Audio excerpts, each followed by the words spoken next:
Hello everyone. Today I will be discussing about the module 1, Event Management Entrepreneurial Perspective. And let us focus to the lesson 1, which is the Introduction to Event Management for Entrepreneurship. So when we say event, in our head is kanaganing mga gatherings sa mga tao. Sometimes, kung ingon tag-event is fiesta, festival. Mo na ang una na itong mahuna-hunaan when we hear the word event. Now, event, DI, is an important part of entrepreneurship. And why is that? So let's find out during sa atong discussion. Kung maminaw mo hantod sa pinakatumoy, no? Diri sa ato ang video tutorial, makabalo jud tang anong importante ang event sa entrepreneurship. So first one is, let us articulate what event management is, its concept and types of events, the nature of work in this profession, and its relevance to entrepreneurship. So, this lesson, atong i-define kung sa jud ng event. Diba? Dili lang jud siya kanang event lang na okay na ay mag-event coordinator, hilig ka mag-plan, mo ni bagay ni sa imuha, but let's just define all the parts of the event para mas makasabot jud ta unsa jud ay ng event. Abi nako kanang inani lang dali ra kayo siya i-held manginana ba sa tong mind. So ato day siyang i-elaborate. Mas i-elaborate pa sa ato ang subject. And mas makabalo pud ta kinsa tong mga market sa atong event, kabalo ta kinsa ang mga people sa event na involved, and unsa ang ihang importansya chares sa entrepreneurship. Okay. So take a look daw at these images below. We have picture 1 and picture 2. Sa picture 1 is murag na ay pa-dinner pero na stage sa atubangan. Sa picture 2 is very crowded, walay mga pa-dinner na type but daghan lang kay tao na naglingkod or nagtindog, and then na stage sa atubangan. So let us answer that in the during our discussion. So in the context of entrepreneurship, why is it important to manage an event? Still, we will answer that in our discussion. And why are events important in organization? And ma-ansiran gyapon nato during our discussion. But now, let us define isa-isa unsa ang mga simple na mga types of events. No, dili lang sa nato i-elaborate, but katong mga simple lang sa mga events sa atong mahuna-hunaan. First one is we have meeting. So meeting, we usually do this in our work, di ba? Guys, naga-meeting man ta. It is still in an event. So kahit na small gathering lang siya of people, it is still an event because we have uh, people involved, and our supervisors also are involved. So we have goals. We are discussing specific topic and wanting to achieve a specific goal. So naay rason ang pag-meeting na to. That's why it is still a part of an event. Although small lang siya na event, but still it is an event. So why? Because, di ba, kasagaran magpa-meeting is magpa-memo. Memorandum, and then naay ka ng murabag ng laag ka na itinerary napud siya napud siya time kanang details kung unsa atong i-discuss from 8 to 9, and then unsa atong i-discuss from 10 to something inana. Kahit na half day na siya, it's still a part of an event. So after the discussion, mura gihapon mag-reflect unsa tong mga gipang discuss, and if na ay mga additional na questions is ma-cater siya during the meeting. So next one, we have convention. So the convention is a large formal gathering of people with shared interests, usually for discussions, networking, and presentation. So kamo, if you work in local government unit, I know na naga-convention ang mga klase-klaseng government unit. So nagamit sila mga annually, di ba? Kay sa DepEd datong experience nako is ang mga principal or mga head nila is meet jud sila, sorry, at least once a year. So from Region 11 no, daghan kayo sila gikan Davao del Norte, Davao del Sur, Davao de Oro, Davao Occidental, Davao Oriental, and so on. Just for this gathering, they usually discuss their achievements, um, and maka-benchmark na po ang um, other province as well.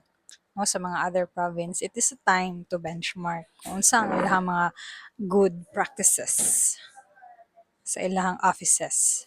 And then we also have exhibition where we display our products or services, no, for a specific audience. So we will gather some audiences, especially if we're promoting our products and promoting our services.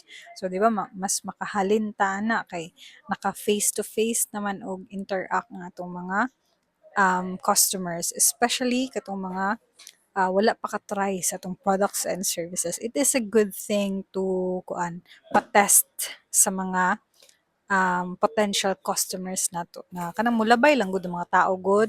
Di ba damay ma-event no mo kuan mo jud ka na kanang ngano gitapukan man na siya, mo day kay unique di kay yung product. So imbis na wala sa plano no na mo palit sila ana na product, nakapalit na noon sila kay tungod sa howd kayo ang mag-sales talk ang isa ka salesperson nila, and then naengganyo lang jud sila kay relevant pod or need jud nila dili lang wants nila. So ina na ang exhibition, other than mag-trade fair sila, magpaano sila sa ilang mga food stalls kung sa food ba na or sa ilang mga products mag-present sila. Naapoy mga exhibition na for educational purposes lang. So dili need na mapalit ka, but they just want to spread information no additional knowledge in the public na mao ni ang ato ang natabang sa ato ang kanang dagat. Nagbuhat mi og artificial coral reefs gamay na 'di ba gina-display man na nila labi na sa DST, naga-display na sila og mga new inventions. And then we also have special event which is very common when we say events kasi sa atong hunahuna kani siya kay festa, a festival, anniversary fundraiser, grand opening. So it is all an special event because it is a unique, memorable, and often held to celebrate, commemorate, or promote something. So next one we have gala dinner, which is the answer of the first photo in this image.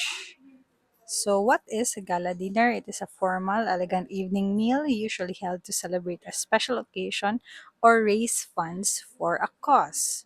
They often feature entertainment para malingaw ang ilahang mga guests, and speeches and awards, so on. So, nagkaon-kaon na, napay pa kanang napay pa entertainment sa tubangan. So, let us jump into another topic, which is the definition of the event.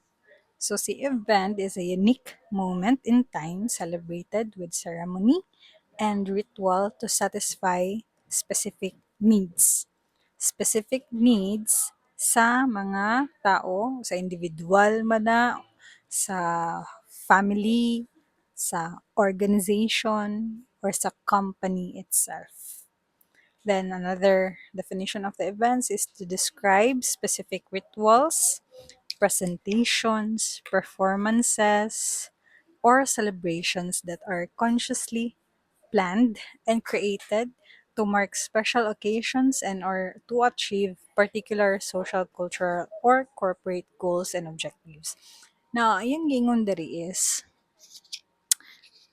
specific rituals. For example, katong ganing mga kuan, festival, mga fiesta, di ba? Na ato sila traditionally gina-celebrate na jud na siya sa ato apang kanunuan. So it is our tradition, it is our belief, it is our culture to celebrate that.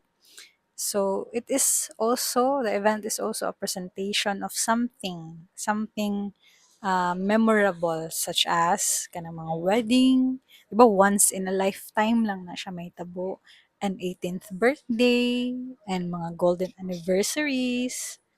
Ay, ang anniversaries kay ano di ay, puwede day siya i-celebrate annually. But the wedding itself is once lang, ang bunyag is once lang pod. So, performances, for example, kana ganing mga beauty pageant, mga dance competition, mga singing competition, mga kanang sa F1 na mga sakyanan na maglumbaanay, and motor show, motorcross, and so on, or celebrations that are consciously planned and create to mark special occasions and are to achieve particular social. So, gusto lang mag-socialize, no?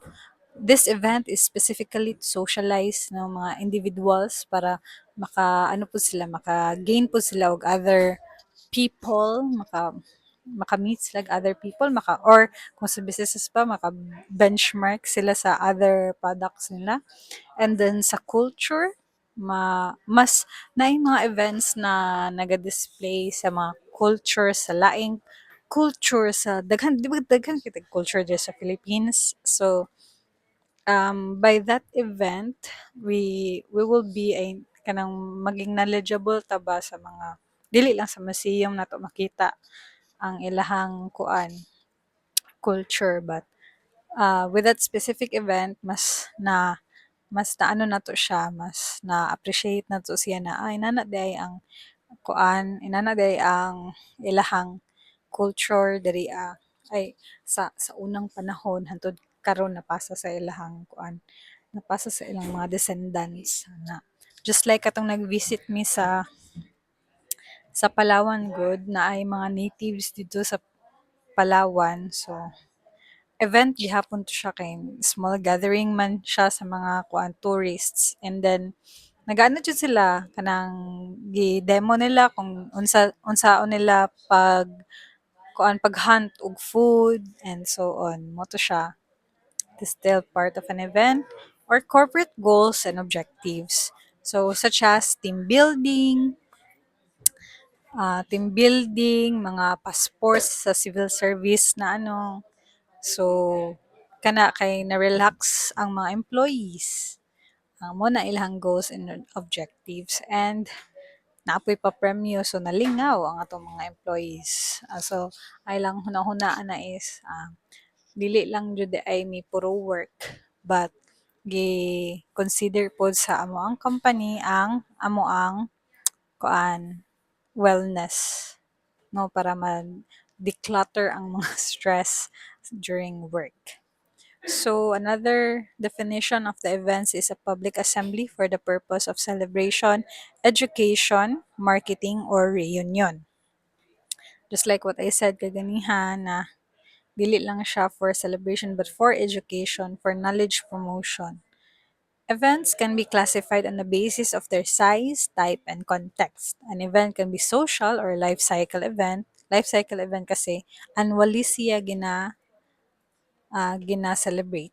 Just like mga anniversaries, na. And just like birthday party. Yes. Engagement, wedding. But funeral, ganing death anniversary, na. Or an education and career event like an education fair, job fair, workshop, seminar, debate, contest, competition, and etc. So, for this question now, if we combine the word event plus management, how will we define it? So the answer for that is event management. When we put them together, we will have this definition. Event management is the process of analyzing, planning, marketing, producing, and evaluating an event. So ang event, without the event management, it's just an event. It's just a kan ba, occasion that is currently happening. While if we add management with that word na event, so we have event management, mahimo na siya, mura bag mag-accounting ka na i-analyze nimo ang tanan, no? Well, sa event management is apil pa jud ang planning. So mag-plan ka after nimo di ay analyze na nimo no na, for example, team building, gusto nimong ipa-event sa imong office. So, i-plan na nimo, magplana ka, jot down na ka og mga kuan, jot down na ka og mga needs, budgets, suppliers, asa ang venue, ana, prepare na nimo. So, marketing, dili man ni siya private na kuan na mamaligya tag product or services. So, marketing, gather ng tag information na na team building through office memorandum. And then producing is the actual na event, no? And then, evaluating an event. So, may tag feedback sa mga tao na nag-attend sa team building and unsa man ang kuan ilahang feedback, satisfied ba sila or dissatisfied, ana unsa man ang inyohang kuan unsa man ang inyohang ma matabang na next event, so ma-analyze ninyo na next event kay dapat ay inaani na tungod sa suggestion na inyong nabasa sa feedback form. Improve di ay sa inyo ma-improve in the next event. So sa event management it is a different way of promoting a product, service, or idea. If an event is managed efficiently and effectively, it can be used as a very powerful promotional tool to launch or market a product or service. So mo ni ang answer nga no importante ang event because si event ang nagdala sa imuhang brand, di ba? For example, isa ka ka-event coordinator, isa ka ka-event planner. So, kung na-execute nimong tarong ang isa ka event, 'di ba kunyari ang imong client kay isa ka private na company, na-execute na nimong tarong as in wala jud siya bad things or negative things na nahitabo. So, ikaw mismo na event organizer is you must be proud with yourself kay other than na-execute nimo tarong ang event kay mo man ang job na kanang nadala pa jud nimo ang kuan reputation sa isa ka brand na because of that event mas nisamot pa sila og powerful na promote pa ilahang products or services, mas nakalikom sila og daghang customers tungod ana na event.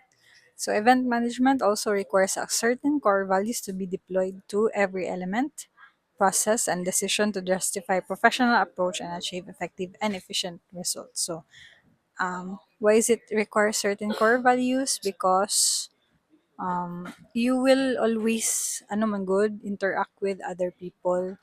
So you must be in your part masaligan dapat mo, no? Dili lang kay puro talk, but dapat naapoy actions kay para gusto pud mo trabaho ang laing tao sa inyo ha. Kay syempre you always meet new suppliers man ana. Mga new suppliers, mga partners, mga supporting agencies, and so on. So the core values of your company must stay. It must be shown with your client or sa suppliers ni client.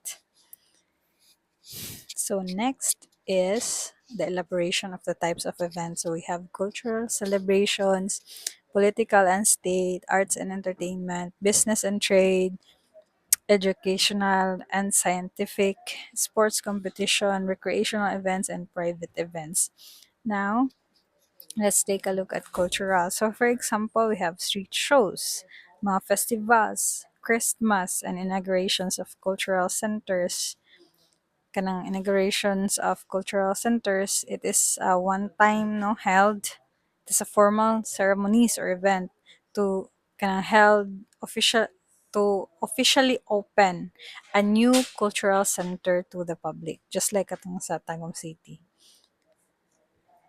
So, in definitions, cultural celebrations is an event that fosters respect and open mindedness for other cultures. So, It is celebrating our differences as well as our common interests and help us unite and educate us.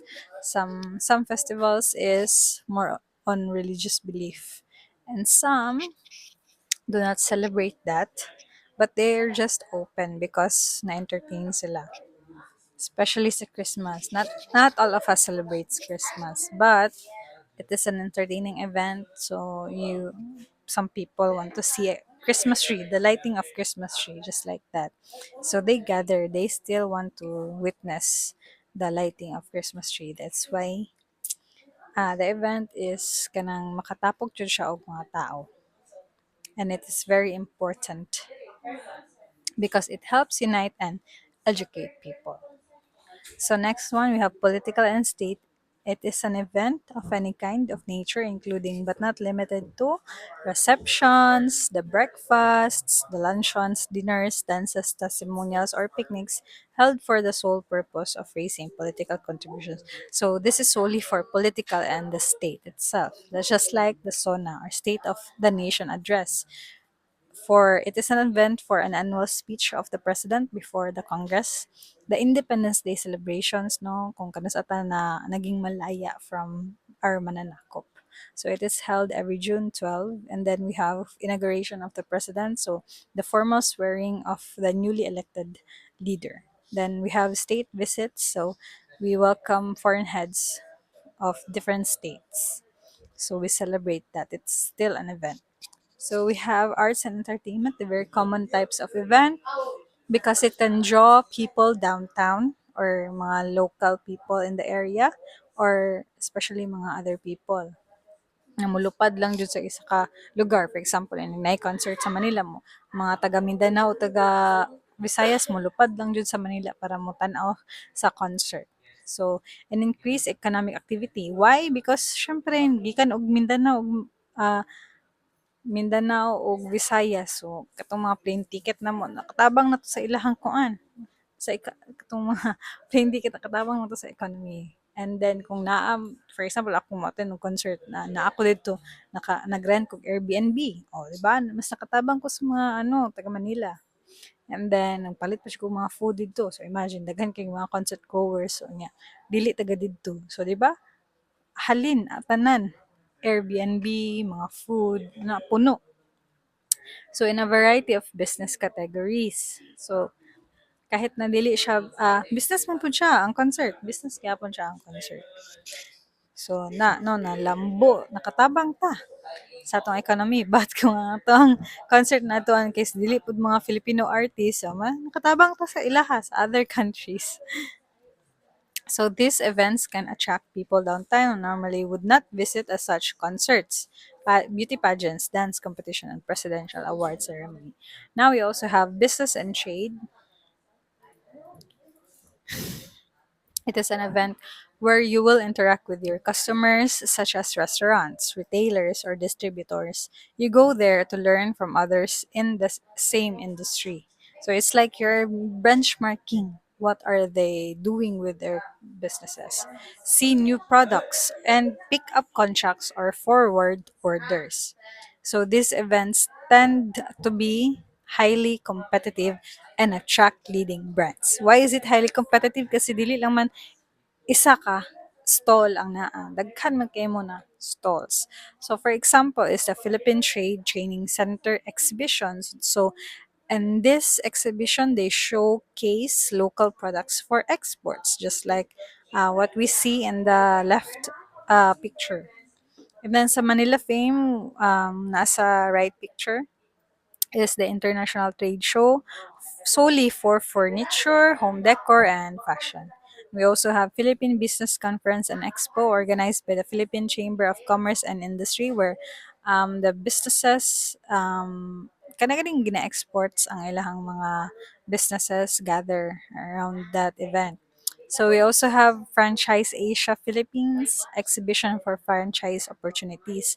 So mga businesses na puwedeng pang-franchise, nagtapok-tapok na dira kay kung naay mag-franchise, so puwede na silang ka one-on-one o kanang kuha og contract sa ilang gusto na i-franchise. And then daghan sila queries, maansiran na diretso. Dili lang kay di ba maglisod ka kung for example phone call, mato pa ka sa ilang office. A good thing na nagpa-event na kay diretso na maka-as na kadayon. Nya maka ano pa jud ka, mura kag nanganbas ba kay different stalls man ang naa niya. For example, si Jollibee, McDo, nga inasal, mga potato corner, na may nana. So, maano nimo ba kung saan man imong gusto ipang franchise, naaga ni gasolina o sea oil and something. So, nanadara nana sa imong atubangan tanan. Mura na kag kanang nag-walk sa isa ka room na ang mga business kay nagtapok-tapok na ba so dili na ka need mag-canvas 'di ba imagine kung mag-canvas pa ka magsayang-sayang na ka gas mato pa silang office niya dili pa ka ma-entertain dayon kay busy pa kay ilang head 'di ba so karon kay naaman sila yung mga representatives so dili ra kanila sila ma storya so next we have AgriLink FoodLink Aqualink so it is a trade fairs for agriculture food and aquaculture industries. So we also have educational and scientific event. It aims to discuss what is happening in that field of action and highlight what needs to be improved, proposing solutions.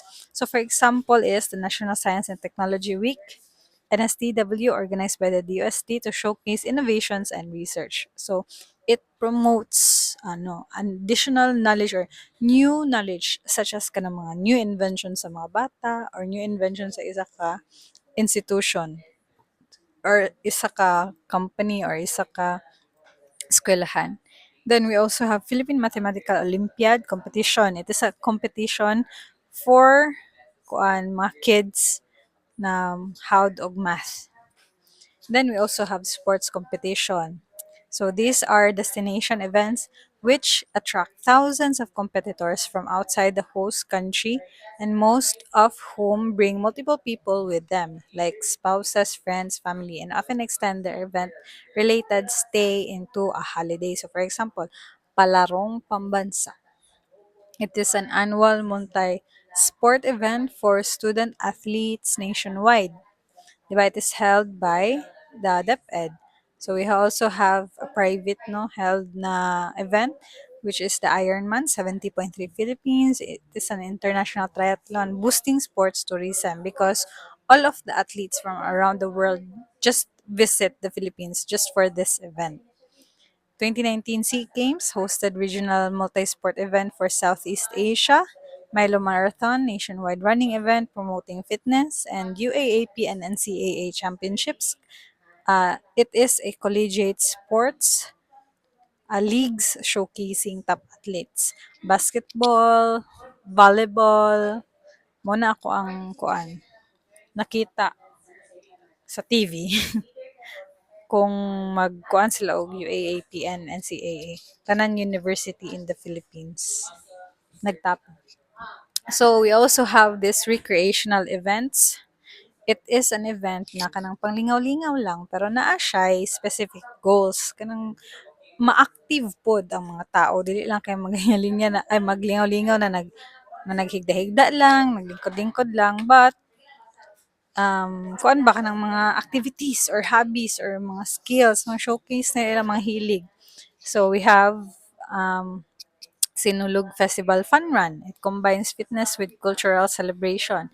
We have Zumba by the Bay, so sa Manila Bay. Free community dance fitness activity. And we also have Cebu Kiteboarding Competition. It is a leisure sport within the beach festivities. So we also have private events.